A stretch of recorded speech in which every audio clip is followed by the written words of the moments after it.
Oke, kita lanjut untuk loginnya ya. Jadi kita ngisi username sama passwordnya seperti ini. Kemudian kita coba login dan nanti akan mengeluarkan sebuah notifikasi bahwasanya dia username password benar atau salah. Jadi langkah pertama kita udah menambahkan ID terlebih dahulu ya. Jadi kita udah menambahkan ID di sini. Nanti teman-teman untuk menambahkan ID-nya di bagian komponen sini, saya ulang ID. Misalkan menggunakan dia adalah username, berarti et username. Kemudian untuk yang password, berarti ini adalah et password. Seperti ini. Selanjutnya baru kita akan manggil sesuai dengan kebutuhan, karena kita ngambilnya cuma untuk mengambilkan data saja, tidak untuk menampilkan data. Berarti kita akan menggunakan namanya text, yaitu text to string ya. Jadi text to string itu adalah mengambil data yang dari inputan menjadi string. Mungkin saya contohkan seperti ini ya. Saya contohkan ke kelas. Saya bikin variabel dulu. Var x sama dengan binding user text to string. Kemudian di sini kita bisa make, kemudian this, dan kita tampilkan ke toas ya. Kemudian kita panggil x-nya, kemudian toast should, kemudian di show. Nah seperti ini ya. Jadi kalau misalkan kita mau menampilkan dalam toas ini harus dalam bentuk string. Kalau misalkan kita bingung ini tipenya apa, kita tinggal tambahkan aja x to string. Nah, kalau misalkan abu-abu seperti ini teman-teman, kalau ini nggak usah dipanggil, berarti nggak diperlukan.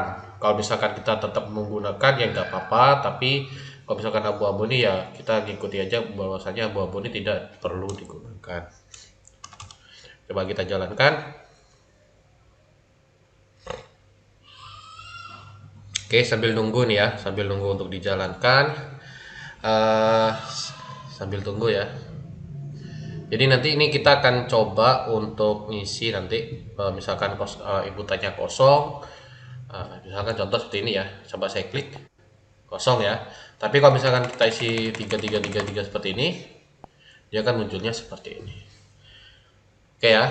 Selanjutnya saya komentar aja dulu. Kalau komentar kita blok, kemudian kasih control slash, kemudian kita if. Jadi kita bikin kasih percabangan bahwasanya dia kalau misalkan kosong, bahwasanya nanti kita menandakan bahwasanya dia tidak boleh kosong. Text to string is null atau is empty. Ya, jadi kalau is null sama is empty itu menandakan dia tidak boleh kosong. Jika dia kosong, maka di bagian inputan usernya kita akan kasih respon error, bahwasanya tidak boleh kosong. Nah selanjutnya sama ya, kita coba untuk yang password, berarti binding et password text to string is null atau is empty. Nah kalau kayak gini ya kita copy paste saja ya, cukup mengganti di bagian sini. Oke ya. Kemudian kalau misalkan itu tidak kosong, maka munculnya seperti ini. Tidak boleh ini data terisi.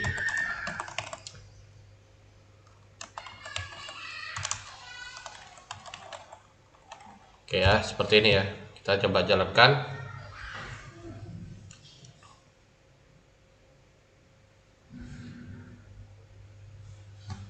Kita isi ya. Coba kita kosongkan. Nah, maka munculnya seperti ini nih. Coba kita isi. Nah, passwordnya juga kosong ya. Nah, itu tadi muncul ya. Baru kita coba isi. Maka data terisi. Nah, selanjutnya baru kita akan beri sebuah percabangan seperti di sini ya teman-teman. Misalkan jika kondisinya inputannya seperti ini nanti, ya contohnya seperti ini, 130 139 130 139 untuk username sama password. Berarti kita panggil binding, kemudian text view to string equals, kemudian di sini 130 129. Kemudian kita samakan ya. Jadi kan kalau misalkan dia harus sama, berarti kita tambahkan n, bukan n tapi apa ya, dan ya, bahasa Inggrisnya dan. Kemudian di sini kita kasih binding, kemudian int password, kemudian text to string, kemudian kita pakai equals untuk menyamakan datanya seperti ini. Jika dia sama maka muncul pesan make this, kemudian bahwasanya berhasil login. Nah, kemudian kita model untuk tampilannya seperti ini. Kalau misalkan dia tidak ada, seperti ini, kemudian this activity gagal login, ya, seperti ini ya. Oke. Dia walaupun dia model short sama long, itu tidak ada masalah ya teman-teman dalam menampilkan data, cuman responnya saja yang berbeda. Dia ada yang cepat, ada yang lama. Oke ya, jadi seperti ini. Kalau misalkan kita mau bikin percabangan login yang statik, pertama kita harus mengecek dulu data ini kosong atau tidak. Kalau misalkan kosong di bagian username, maka ada muncul pesan. Kalau password kosong, maka muncul pesan. Jika dua-duanya tidak kosong, maka jawabannya ini. Jawabannya adalah jika username dan password adalah datanya 130.129.13, maka dia loginnya berhasil. Kalau misalkan gagal, misalkan tidak sesuai, maka dia gagal. Nah, kita coba seperti ini, kita jalankan ya. Mungkin kalau dari teman-teman udah tahu caranya apa itu operator, kemudian apa itu percabangan, hasilnya sih sama ya dengan pemrograman lainnya, cuman kita adaptasinya dengan pemrograman dengan Kotlin. Ya, saya coba ya, kita samakan seperti ini. Kemudian kita login, maka dia loginnya berhasil. Kalau misalkan gagal, maka dia akan responnya seperti ini. Nah, gagal seperti ini.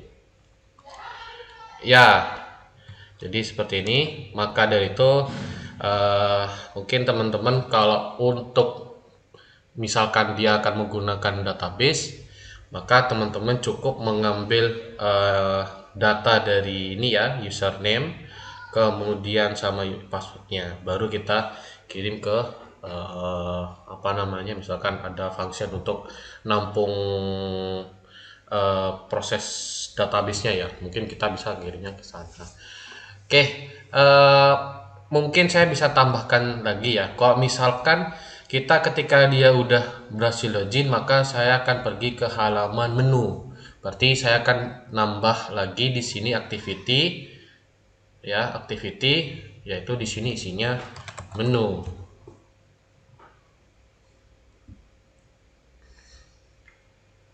Ya. Oke, udah seperti ini. Baru cara memanggil activity-nya kayak sebelum itu saya coba desain saja biar teman-teman tahu. Kalau yang tadi kan kita nyoba daftar tuh ya, bikin tampilan daftar. Ketika back dia akan hilang loginnya.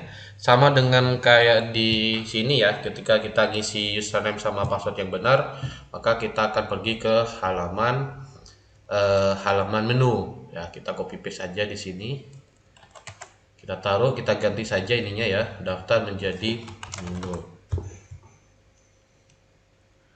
ya. Kemudian file, atau kalau tadi kan kita pakai ini ya teman-teman, modelnya kayak gini. Kalau misalkan kita langsung start activity, apakah bisa? Tentu saja bisa. Kita cukup tinggal tuliskan aja ini start, S-nya kecil. Jadi besar kecil tuh mengaruh. Intent, ya, intent. Kemudian menu, kelas. Nah, udah seperti ini, kelas.java ya. Nah, seperti ini. Ini sama juga dengan yang ada di bawah, teman-teman. Cuman saya pecah, untuk intentnya saya pecah, untuk activity-nya saya cukup panggil variable intentnya saja di sini. Baru dilakukan finish. Saya tambahkan finish untuk menutup halaman login. Kalau misalkan apa namanya, teman-teman? Kalau misalkan udah kembali ke halaman menu ya, halaman menu seperti menu ya, halaman menu seperti ini, kita kasih respon saja bahwasanya kita kasih pesan di sini, selamat datang. Nah, seperti ini ya, selamat datang, tos. Kemudian kita sort, kemudian show. Udah seperti ini, kita coba jalankan ya. Oke.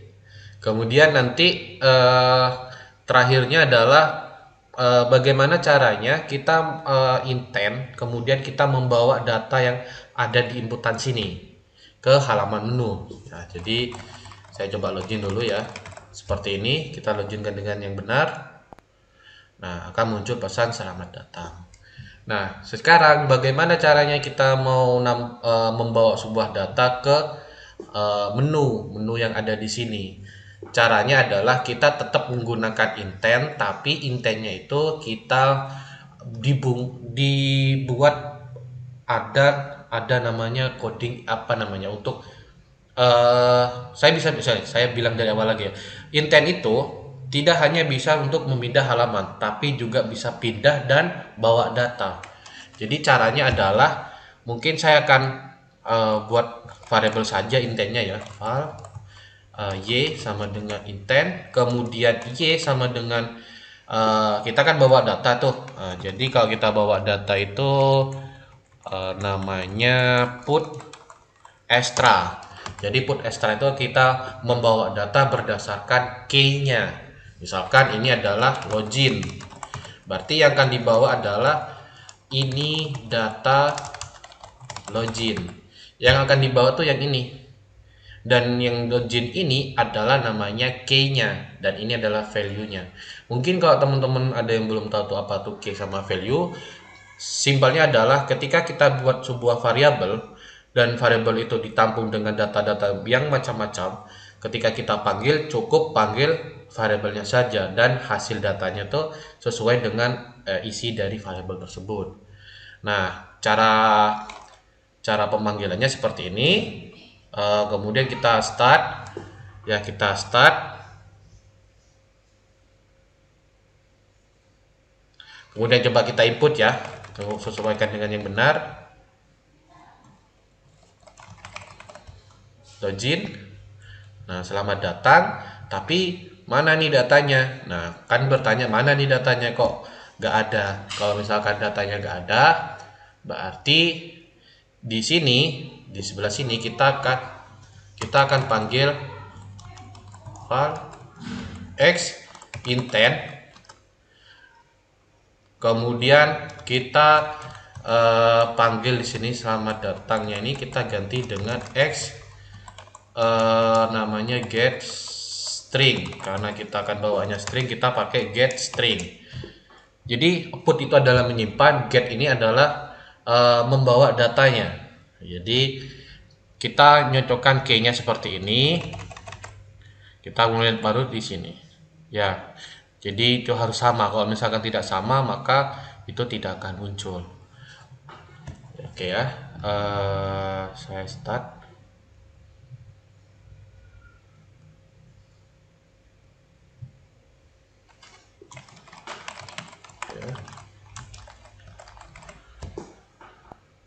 Nah, muncul ya.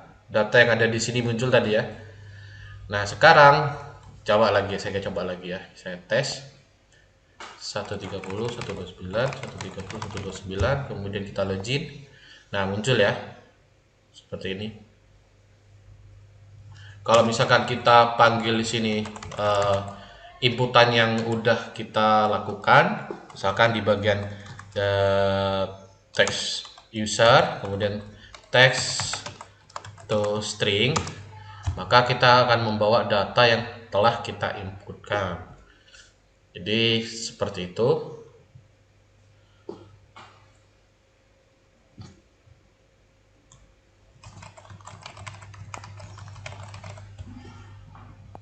Oke. Nah, muncul ya. Ya, jadi itu ya teman-teman untuk materi dasarnya ya, dasar Kotlin-nya. Nanti teman-teman akan coba untuk ke database yang menggunakan MySQL.